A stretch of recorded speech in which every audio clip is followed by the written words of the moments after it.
大家好，我係立法會功能界別保險界2號候選人林日東 Simon Lam。作為年輕兼具中資及國際經驗嘅資深精算師，憑着我過往喺香港保險業聯會、香港精算好嘅經驗，我深信我能夠長遠推動政策，促進香港保險業嘅可持續發展及提升專業水平。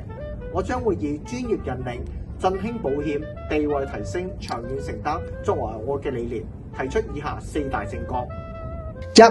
振興香港經濟，鞏固香港喺國際金融同大灣區嘅戰略定位，加強財富管理及再保險中心嘅建設，提升行業地位。2. 應對社會核心問題，推動北上養老、北上醫療，應對人口老化與醫療挑戰，促進銀髮經濟。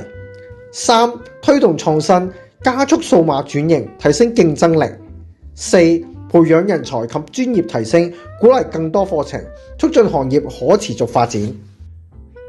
我希望可以憑着上述政綱，以年輕活力推動行業嘅持續發展。10月7號，希望大家可以投我2號林日東一票。多謝。